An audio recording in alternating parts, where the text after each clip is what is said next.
फडफड बोलती माझी फडफड बोलती जाऊ माझी फडफड बोलती माझी फडफड बोलती बोडकीच करग तिला बोडकीच करग तिला बोडकीच करग तिला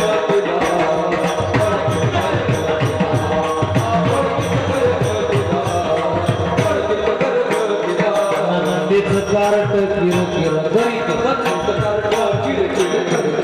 नंदीच कारट किर किर करीत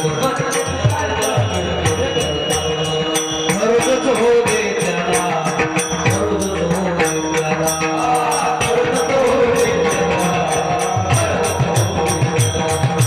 हरदच हो दे त्याला एका जनार्दने सगळीच मरू दे सगळेच मरू दे एकटीच राहू दे मला एकटीच राहू दे मला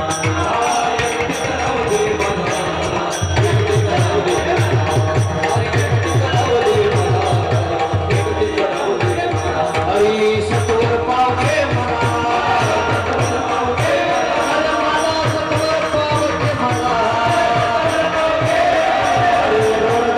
पावके मला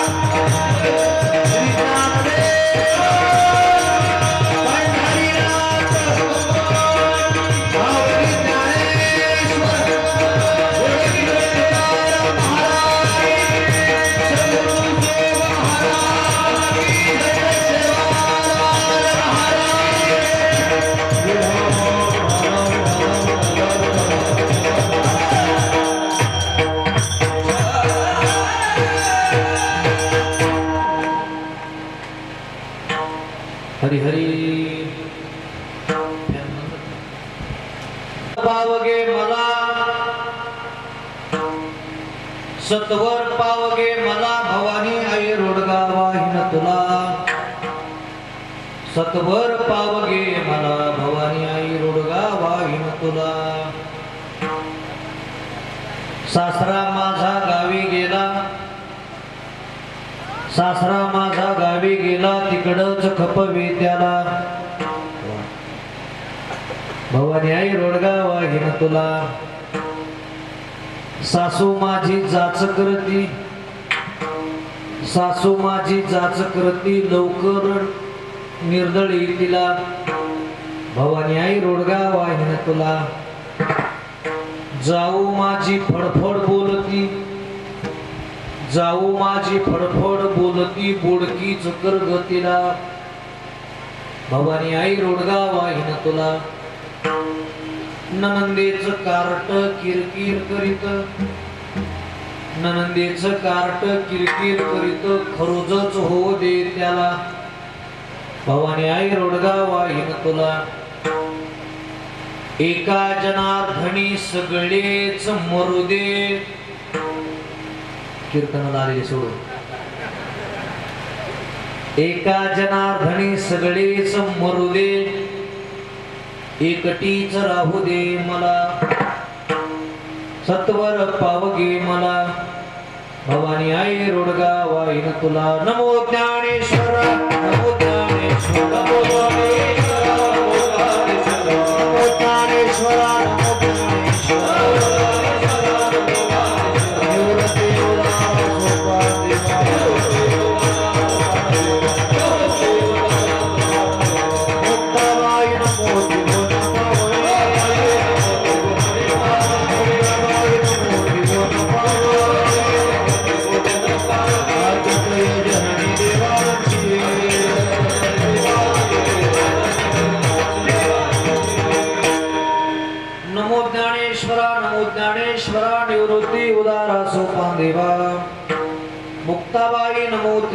पावनी आद्यत्रय जननी देवांची अधिष्ठान जेथे प्रतिष्ठान देखा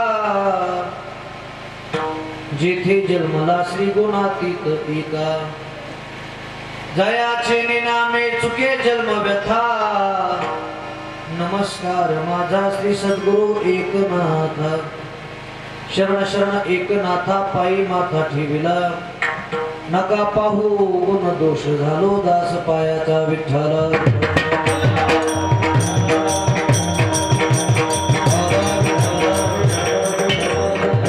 सत्वर पावगे मला भवानी आई रोडगा वाहिन तुला सत्वर पावगी मला भवानी आई रोडगा वाहिन तुला अत्यंत पवित्र कीर्तन रूपी सेवी करता निवडलेला अभंग महाराष्ट्राचे लाडके संत शांती ब्रह्म एकनाथ महाराज यांचा 7 चरणाचा भारोडिया प्रकरणातील रोडगया सदरातील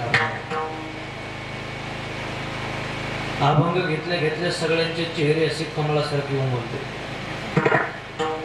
पण विशेष करून आजचा आवडीचा अभंग हा महिलांच्या आवडीचा आहे कारण सासरा मरू दे सासू मरू दे दिराला अटॅक येऊ दे सगळे त्यांच्या आवडीचे विषय या भारोड्यात आले कारण आज त्यांच्या आवडीचाच अभंग घेतलेला आहे या अभंगाच्या माध्यमातून शांती ब्रह्म एकनाथ महाराज यांनी एका रूपकाच्या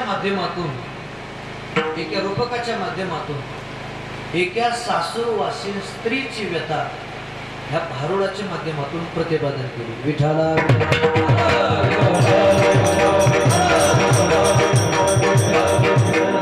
कैवल्य साम्राज्य चक्रवर्ती ज्ञानियांची राजी योगियांची माऊली साधकांचे मायबाप अनाथाची माय विश्वमाऊली ज्ञानोबाराय वैरागी शिरोमणी श्रीमंत संत जगद्गुरु श्री संत तुकोबाराय शांती ब्रह्म एकनाथ महाराज भक्त शिरोमणी मारुतीराय क्रांतिकारी संत श्री संत सेवालाल महाराज यांच्या आशीर्वादाने भगवान श्रीकृष्ण जन्माष्टमीच्या निमित्ताने आणि विश्वमाऊली ज्ञानोबारांच्या 750व्या जन्मोत्सवाच्या निमित्ताने गेल्या अनेक वर्षापासून चालत असलेला हा भव्य दिव्य अखंड हरिनाम सप्ताह मौजे राज देहरे तुका तांडा अत्यंत थाटामाटामध्ये दिमागदार सोहळ्यामध्ये कुठलीही काटकसर कुठलीही भागवा भागवी आणि कुठलीही ऍडजस्टमेंट गावकऱ्यानं संयोजकाने केलेली आहे अगदी तंतोतंत नियोजन केलेलं आहे जसं एखाद्या गरीब बापानं आपल्या एकुलते एक मुलीचं लग्न अगदी थाटामाटामध्ये संपन्न करावं तसं सर्व गावकरी एकत्रित येऊन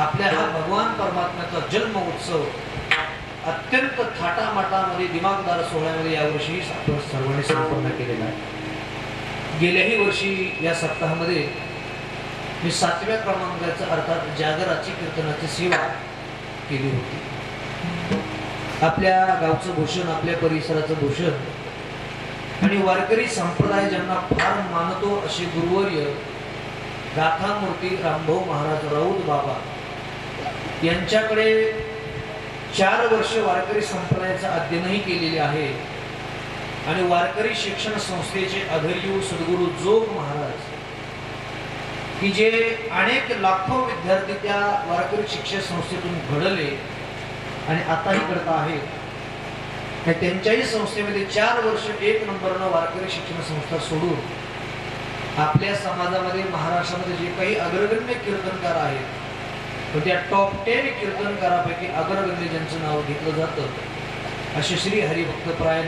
आमचे सन्मित्र चैतन्य महाराज राठोड महाराजांच्या माध्यमातून गेल्या वर्षी सेवेचा योग मला होता खरं तर महाराजांना आम्ही गेल्या वर्षी आणि याही वर्षी एकाच दिंडीमध्ये चालत होतो फार आनंद आम्ही दिंडीमध्ये घेतला आणि गेल्या वर्षी महाराजांनी ओळख झाली आमची आणि महाराजांच्या या निमित्तानं त्यांची ही जन्मभूमी हे राजदेहरे गाव आम्हाला पाहायला मिळालं आणि योगायोगानं महाराजही योगायोगानं सकाळी 1 काल्याचं कीर्तन आटपून आपल्या गावामध्ये 1 दिवस का होईना पण उपस्थिती म्हणून आदरणीय महाराजांच्या निमित्तानं उपस्थिती आहे स्वर्गापेक्षाही सुंदर भूमी कोणती असेल तर ती म्हणजे आपली जन्मभूमी असते पण काय राहतं वारकरी संप्रदायामध्ये रामनवमी, हनुमान जयंती आणि गोकुळाष्टमी हा असा कालावधी आहे की प्रत्येक गावोगावी सप्ताह असतात.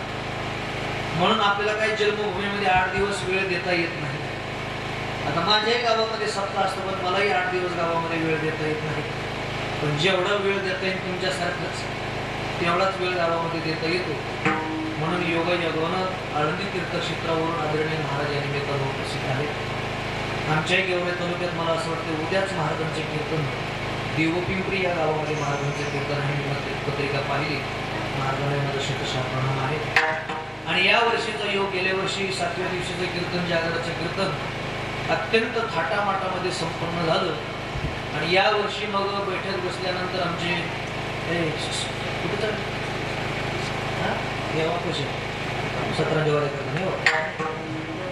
याही वर्षी बैठक संपन्न झाली. मग आमचे मित्र गेल्या वर्षापासून 1 वर्षापासून ज्यांचा आमचा संबंध, तुमच्यामुळे झालेला त्यांचा आमचा संबंध, आमचे मंगेशरावजी राठोड, रमेशरावजी राठोड यांच्या संपर्कातून, सर्व गावकऱ्यांच्या प्रेमातून पुनश्च एकदा या गावामध्ये येण्याचा सुयोग मला प्राप्त झालेला आहे. फार योग चांगला आहे. सगळी गावकरी, सगळी ही तरुण माधव माझ्या समोर बसलेली, नाव दोघांचीच माहिती आहे, सर्वांची परिचयाची नाहीत, पण तरी सुद्धा फार कष्टानं हा सप्ताह आपण उभारलेला आहे. ज्येष्ठांचं मार्गदर्शन आहे, तरुणांचा पुढाकार. आता गावोगावी एवढा भयंकर पाऊस पडलेला आहे, पण एवढ्या पावसामुळे सगळे सप्ताह बंद पडले. संध्याकाळचं कीर्तन सकाळी करायचं, सकाळी कीर्तन दुपारी करायचं, म्हणजे कुठलाच ताळमेळ बसत नाही. पण अगदी तंतोतंत नियोजन, सर्व ताडपत्री वगैरे मंडपामध्ये एक थेंबही आलेला नाही. म्हणून मंडपवाल्यासाठी, सगळ्या गावकऱ्यांसाठी सर्वांनी जोरदार वा द्यावे तेवढे धन्यवाद सगळ्या तरुण बांधवांना आहेत. सर्वांना साष्टांग प्रणिपात करतो. आजची कीर्तन सेवा सुशोभित करण्याकरता उभ्या महाराष्ट्रातील, आपल्या परिसरातील नामांकित गायनाचार्य, मृदंगाचार्य यांची या निमित्तानं उपस्थिती आहे. पहिली चाल अत्यंत कमी वेळामध्ये, ज्याला इंग्लिशमध्ये शॉर्टकट स्वीट म्हणतात, अगदी थोड्यात पण चांगली असे संबंध महाराष्ट्रातील लोकप्रिय गायनाचार्य, गायन कोकिळा, भजन सम्राट आमचे सुनिमित्र श्री हरिभक्तपराय आमचे दत्ता महाराज शेळके, आदरणीय महाराजांसाठी सर्वांनी जोरदार काय आवाज आहे महाराज. मला असं वाटत होतं की महाराजांचे चालच ऐकावं, पण चालत जर ऐकायचं मग कीर्तन बी कवा ऐकायचं हा बी मोठा प्रश्न, बरोबर की नाही. म्हणून अत्यंत सुंदर दत्ता महाराजांनी चाल गायली, त्यांना माझं प्रणाम आहे. उभ्या महाराष्ट्रातील लोकप्रिय गायनाचार्य, छत्रपती संभाजीनगर जिल्ह्याचं भूषण, हरिभक्तपराय, राऊत बाबांच्याच गावाच्या जवळ त्यांचं गाव आहे, गंगापूर तालुका आहे. असे श्री हरिभक्तपरायांचे नामदेव महाराज, अत्यंत गोड महाराजांचा आवाज आहे. एकदा महाराजांसाठी सर्वांनी जोरदार. आमच्या हरिभक्तपरायण आपल्याच परिसरातील गायनाचार्य आमचे विकास महाराज, तुम्हाला शतशः प्रणाम आहे. गेल्या वर्षीचे चौकदार बदलले, गेल्या वर्षीचे चौकदार आहे का नाही. मला थोडं वयामानाने दिसायला जरा कमी झाले, त्यामुळे मी अंदाज विचारला, तुम्ही बदलले, हे बदललेत का? बरोबर, ह्यांना मंत्रिमंडळात घेतलं म्हणायचं, बरोबर आहे का? 2 मुख्यमंत्री, उपमुख्यमंत्री लागत येते, बरोबर आहे. म्हणून दोघे चौकदार, त्यांना धन्यवाद. सुंदर असे हार्मोनियम वादक हरिभक्तपरायण चैतन्य महाराज राठोड, माझ्या समेत आलेले नामांकित कीर्तनकार, शिवचरित्र कथाकार आणि उत्कृष्ट संत अभ्यासक आमचे हरिभक्तपरायण. योगायोगानं आम्ही तिघही दिंडीमध्ये होतो, चौघही दिंडीमध्ये होतो. आणि म्हटलं चला आज राठोड महाराजांच्या गावाला कीर्तन आहे, म्हणून भेट होण्यासाठी आमचे ऋषिकेश महाराज राऊत यांना महाराजांसाठी सर्वांनी जोरदार. कीर्तनकार भरपूर झालेले, बरोबर की नाही. ऋषी महाराज आहेत. हरिभक्तपरायण गेल्या 5 दिवसापासून आपण ज्यांचा मृदंग ऐकतो आणि आपल्या सप्ताहाला ज्यांनी शोभा वाढवलेली आहे, मग हरिपाठाच्या माध्यमातून असेल, असे श्री हरिभक्तपरायण आपल्या सर्वांचे लाडके मृदंगाचार्य, आमचे सन्मित्र मृदंग विशारद आमचे आकाश महाराज चव्हाण, एकदा महाराजांसाठी सर्वांनी जोरदार टाळ्या वाजल्या. खरं तर माझ्या समेत आलेले मृदंगाचार्य उभ्या महाराष्ट्रातील वय अत्यंत कमी आहे, पण आमची दिंडी ह्या गड्यांनी जणांना सोडली मृदंगाच्या माध्यमातून. असे श्री हरिभक्तपरायण नामदेव महाराज बेदरे, एकदा महाराजांसाठी सर्वांनी जोरदार टाळ्या वाजल्या. कारण विशेष धन्यवाद द्यावा लागते आकाश महाराजांचे, ते नियोजित वादक आहेत, पण तरी सुद्धा त्यांनी 48 वर्ष वाटून घेतलं, हे फार महत्वाचं झालं, बरोबर आहे. नाही तर वारकरी संप्रदायात आता कोणी कोणाला जागा देते का? अहो बोलायला तयार नाही वारकरी संप्रदायाचे हरी सुद्धा लोक घाली ना. पण वारकरी संप्रदायामध्ये विद्या विनय शोभते, कला तुमच्याकडे असावी तुम्ही करता, त्याबरोबर विनम्रता असावी. सांगू का, दुसऱ्याच्या मोठेपणामध्ये आपलं मोठेपणा असतं. आपण तर एक काळ गाजवलेलाच ह्या कृष्ण महाराज आम्ही 15-15-20-20 वर्ष झाले कीर्तन करतोय, मृदंग वाजवतोय.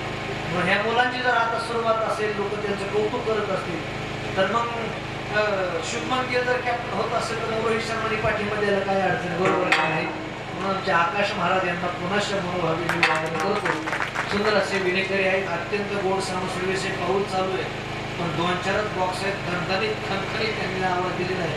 छोटे बटन असतात, बास गेम प्रभू येतो की बटन करण्याचं नॉलेज तुमच्याकडे आहे, तुम्हालाही धन्यवाद. सुंदर असे पुढे शूटिंग चालू आहे. कोणतं चॅनल आहे आपलं? मोगमचं चॅनल चालू तर असं ना शूटिंग, तर ते बी बंद आहे. हा बरोबर ठीक आहे, काही अडचण नाही, चालू असं. मी म्हणलं चॅनलचं नाव काय, ते मला नावच नाही मिळालं काय. सुंदर त्यांनी शूटिंग लावलेली आहे, तुम्हालाही धन्यवाद देतो. सर्वांच्या चरणी साष्टांग प्रणिपात आणि बरोबर नियोजित वेळेमध्ये पाहण्याचा प्रयत्न. विठाला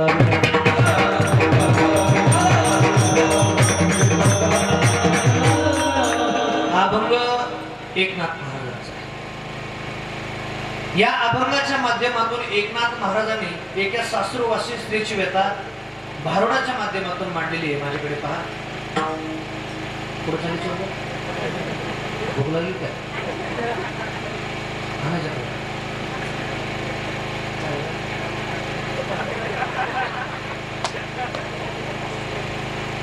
झेंडा आहे, झेंड्याचे त्याच्या कामात झाले ते म्हणून शब्दाचं काम असते बरोबर.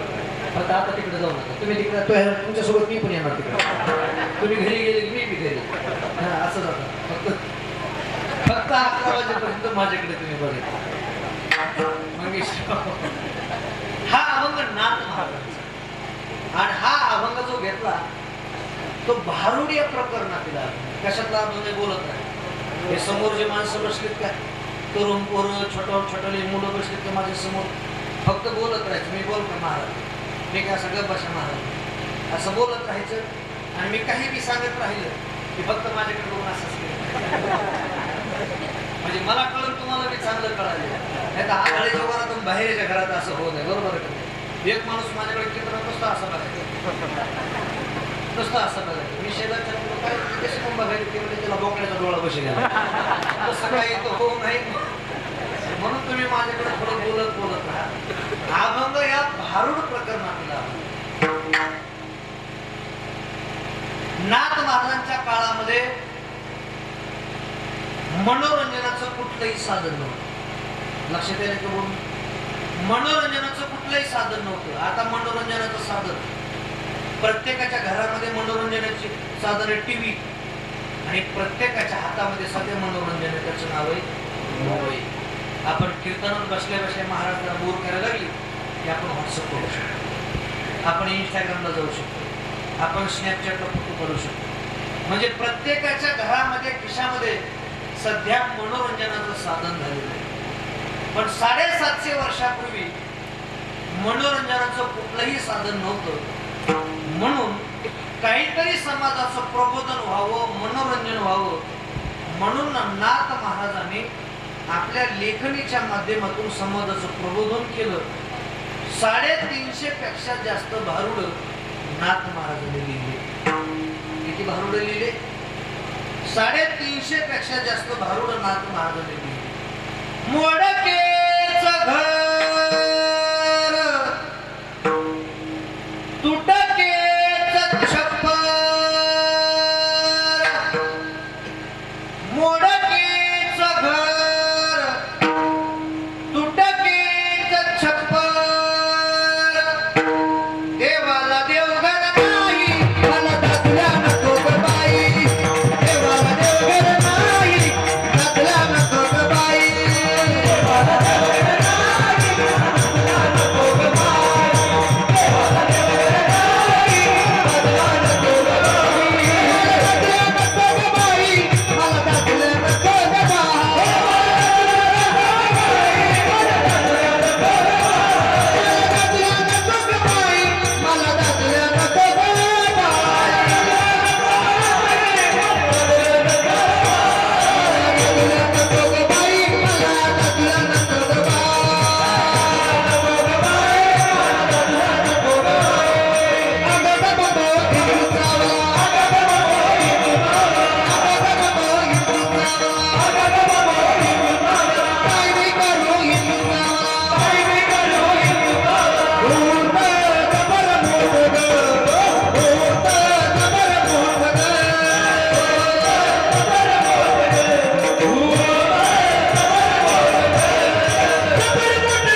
4-5च भारुड म्हणून कोणाची येते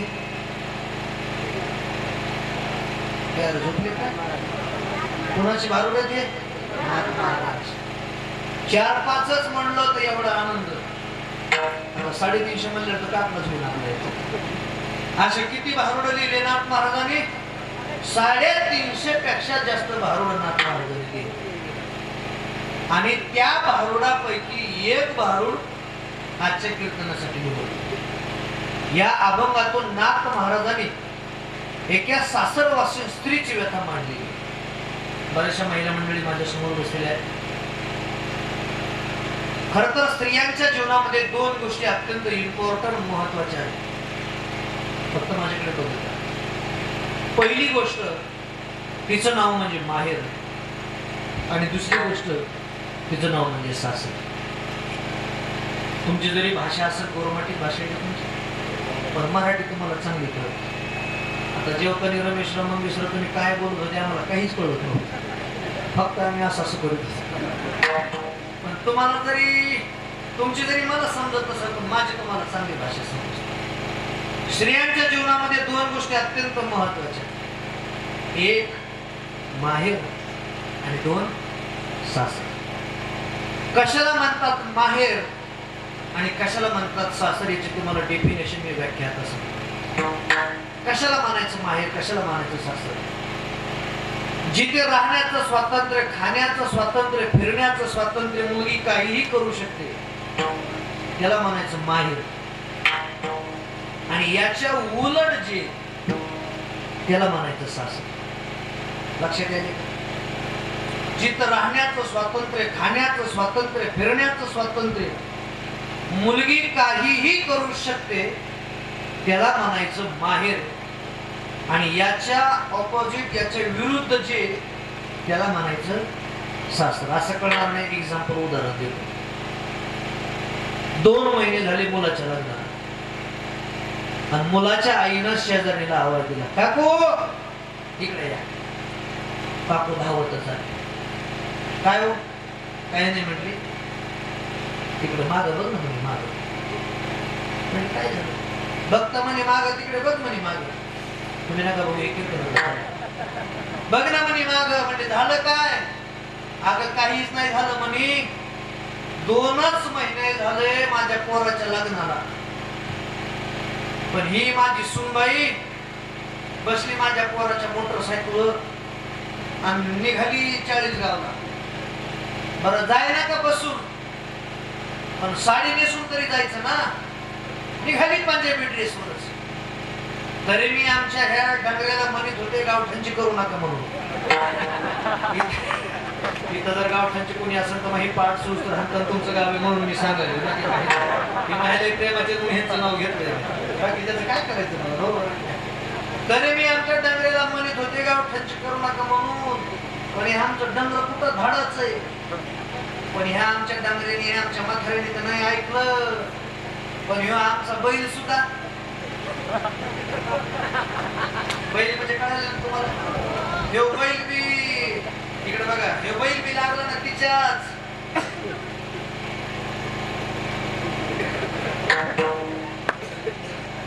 पुढे बोलतो ह्यो बैल बी बघा ना कसंच लागला तिच्या ओळजळीने हा पाणी प्यायला नाही तीळ बोलली कोणाला आपल्या सुनबाईला काकू काकू जवळ बोलली अशीच आहे तशीच आहे ती काय घाबरते का आमच्या सुना घाबरतात का ही पंजाबी ड्रेस घालून बसली गेली 40 गावला अर्धा तास यांच्या गप्पा चालल्या पण नेमकं काय झालं योगायोगानं तिची मुलगी जावयाला घेऊन पंजाबी ड्रेस घालून स्कूटीवरच आली आणि लांबूनच तिनं पाहिलं आणि लगेच काकू म्हणली काकू बघा ना कसा लक्ष्मी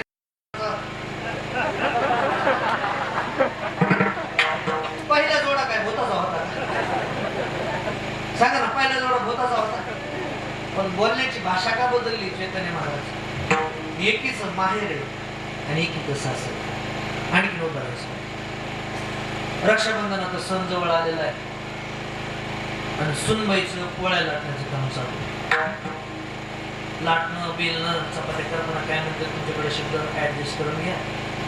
तेलाच्या वाटीला लागलं आणि वाटीभर तेल सांडलं. सासूबाईनं पाहिलं आणि जी बोलायला सुरुवात केली.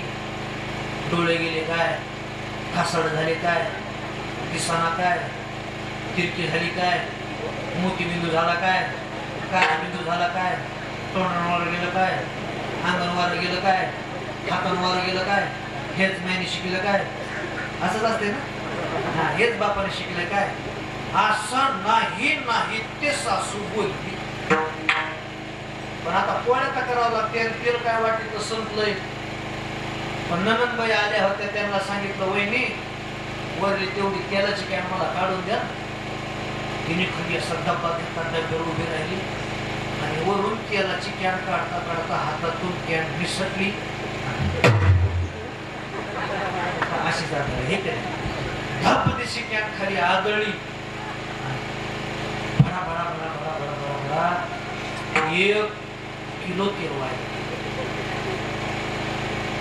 आणि जी अगोदर म्हणत होती का डोळे गेले काय, खासाड झाले काय, हेच मायने शिकलं काय, हेच बापाने शिकलं काय, अंगण वाजत गेलं काय, तोंड मार गेलं काय, हे त्याच म्हातारीनं पाहिलं आणि बोलण्याची भाषाच बदलली.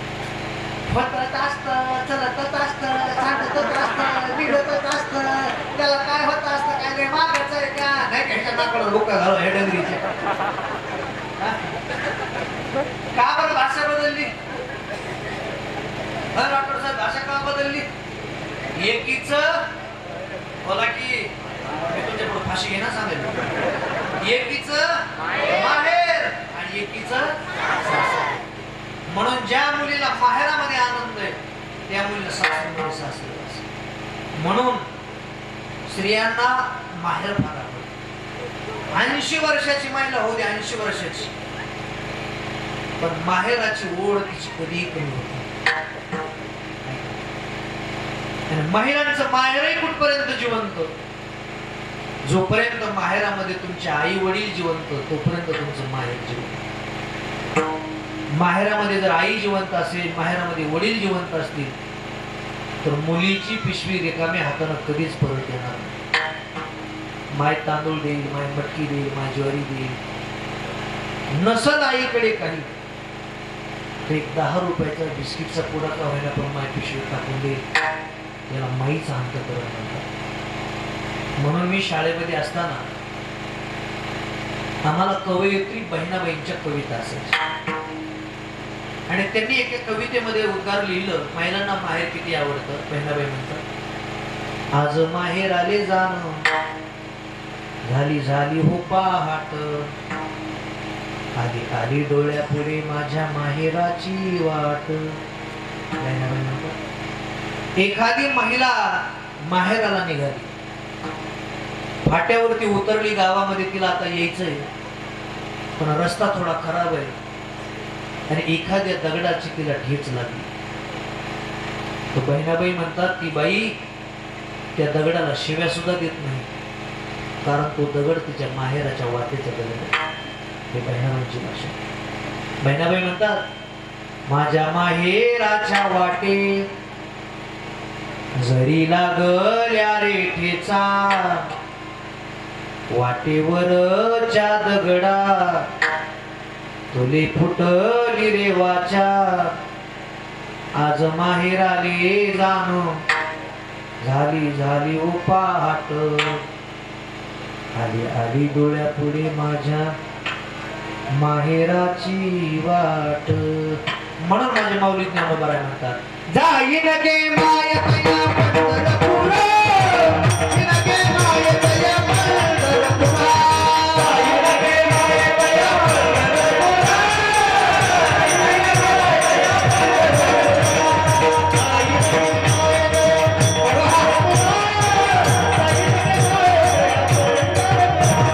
जाईन गे माय तया पंढरपूर, जाईन गे माय तया पंढरपूर, जाईन गे माय तया पंढरपूर.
एक प्रमाण जाणार नाही. आणि सुबंध महाराष्ट्रामध्ये आज मी ज्यांचा अभंग घेतला त्यांनीही त्यांचं माहेर सांगितलं की तुम्हाला आवडेल. फार जाणकार मंडळीत आपण ऐकणार आहे. सर्वात प्रसिद्ध अभंग त्यांनी गायला.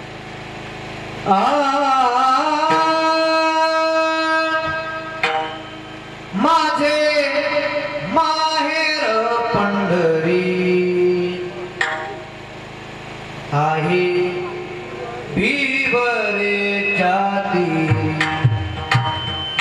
माझे माहेर पंढरी आहे भिवरे जाती.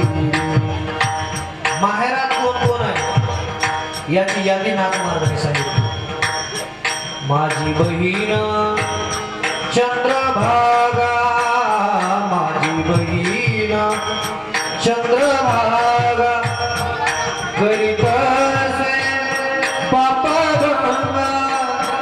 पुंडलिक आहे बंधू त्याची ख्याती काय सांगू, त्याची ख्याती काय सांगू.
माहेर सांगितलं आता नाथ महाराज. आपण हरिपाठात आनंद घेतो. माऊली म्हणली जाई लगे माई या पंढरपुरात. जनाबाई म्हणतात बाई बाई जाते माहेर. सगळ्या साधू संतांचे धाव सासरकडे नाही तर कुठे माहेर. पंढरी गे माझे माहेर साधू. सगळे म्हणतात आम्ही आमच्या माहेराला चालतो. जास्त आठवण स्त्रियांना माहेराची कधी येते याचं कारण माहिती का? ज्या वेळेला स्त्रीला सासरमध्ये प्रचंड जाच सुरुवात होतो, त्रास सुरुवात होतो, त्यावेळेला सर्वात जास्त आठवण स्त्रियांना येते आपल्या माहेराची. जाच सासूचा सोसना कुणी माहेरच येईना. प्रचंड त्रास सुरुवात झाला की मग स्त्रियांना आठवण येते आपल्या माहेराची. अशीच एक सासरवासी स्त्री माझ्याकडे. अशीच एक सासरवासी स्त्री सासरच्या जाचाला कंटाळली.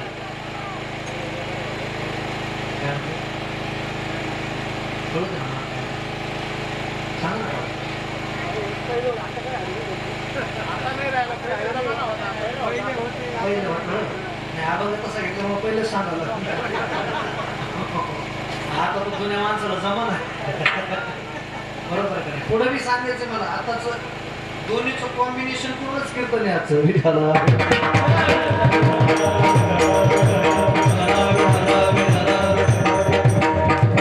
एक सासरवासी स्त्री सासरच्या जाचाला कंटाळी म्हणून तिला पर्याय निवडला आत्महत्या करणे, जीव देणे. आणि आजही महिला तो पर्याय निवडतात. ऐका आता बाबा म्हणले सासरवास आता राहिला नाही, बरोबर आहे त्यांचं. पण काही घर असे आहेत, आता इथं कॅमेरा चालू म्हणून मला बोलता येणार नाही. पुणे जिल्ह्यामध्ये एक मागे प्रकरण झालं फॉर्च्युनर गाडीचं. सगळ्यांना ते आपण माहिती फॉर्च्युनर गाडी.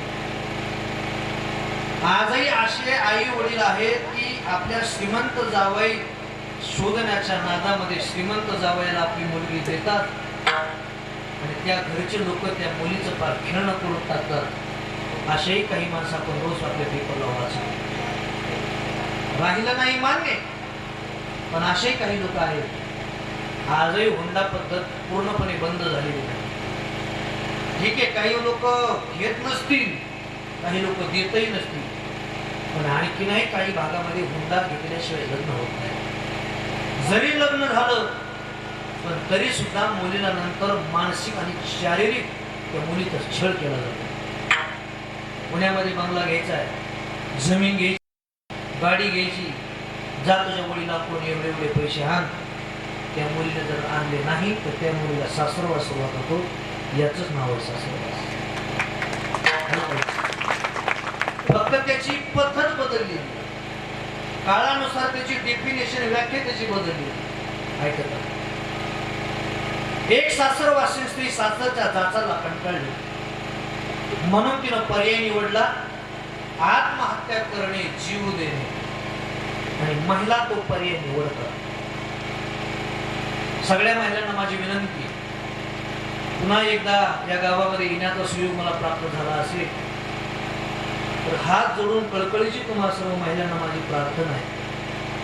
तुम्हाला प्रपंचामध्ये किती दुःख झालं, कितीही त्रास झाला, प्रपंचातलं दुःख सहन करा, पण आत्महत्या आणि जीव देण्याचा विचार आयुष्यामध्ये कधी आला. पण त्या स्त्रीनं ठरवलं आपल्याला जगायचं नाही, आपल्याला मरायचं. म्हणून एका विहिरीवरती आत्महत्या करण्यासाठी ती गेली, पोहोचली. दुपारची भयंकर अशी वेळ आहे. खाली पाण्याकडे पाहिलं, तिला जीव द्यायचा आहे. आता जीव देणे हा एक प्रकार म्हणजे शब्द आहे, आत्महत्या म्हणतात त्या जीव दोन्ही पण शब्द. आत्महत्या करण्याचा विचार चालू आहे. खाली पाणी पाहिलं आणि विहिरीच्या काठावर पाय सोडून खाली बसली आणि विचार करू लागली, या पाण्यामध्ये मला आता जीव द्यायचा. पण 2 मिनिटात लगेच विचार बदलला. माझे लेकर माझी घरी माझी वाट बघत असतात. पुन्हा डोक्यामध्ये विचार बदलला, जाऊ दे भाई माझ्या लेकराचं काही, पण जर मला जर त्रास असेल तर राहून तरी काही उपयोग. आपल्याला आता जीव द्यायचा, आत्महत्या करायची ठरवलं. पण काही माणसाचा योगायोग असतो. नेमकं योगायोगानं काहीतरी कामाच्या निमित्तानं तिची बालमैत्रीण स्कूटीवरून त्याच रस्त्यानं काय निघाली आणि तिनं पाहिलं, बाई म्हणजे ही माझ्या वर्गातली विमल. जवळ गेली, सांगितलं कसं घच करून धरलं. अरे कोणीकडे इकडे चांगले घरी तुला दिलेले, धुणं धुण्यासाठी मानावं तर घरी वॉशिंग मशीन, मोठ्या श्रीमंत घरात तू दिलेली, इकडं कशासाठी आली. तिने सांगितलं, सांगू तुला, सासरच्या, सुनाच्या, दिराच्या, ननंदेच्या सगळ्यांच्या जाचाला कंटाळले. आता त्रास सहन होईना म्हणून जीव द्यायला. ती म्हणजे आता वेळीच का, हे शरीर परत परत मानवाला भेटत नाही. ती कीर्तन ऐकत नाही. अगं आंधळ्याच्या टाळी तसा कावळा सापडावा तो कोबाला म्हणतात. पावला हा देव कागट आली आहे तसा नरदेह आपल्याला प्राप्त झालेला आहे. आणि तू जर मेलीस, तू जर जीव दिला, तू जर आत्महत्या केली तर 1 वर्षाच्या आत तो दुसरं लग्न करील. याचा विचार तू केला? काय होता त्रास दिला म्हणून? तिने सांगितलं नाही, मी आता पक्क ठरवून आलेले, मला आत्महत्या करायची, जीव द्यायचा, मला आता राहायचं नाही. तिने सांगितलं, एक काम, मरू नको, माझ्याकडे आणखीन एक पर्याय आहे. तिने सांगितलं, कुठला पर्याय? माहेराला जाऊन राहा. कुठं?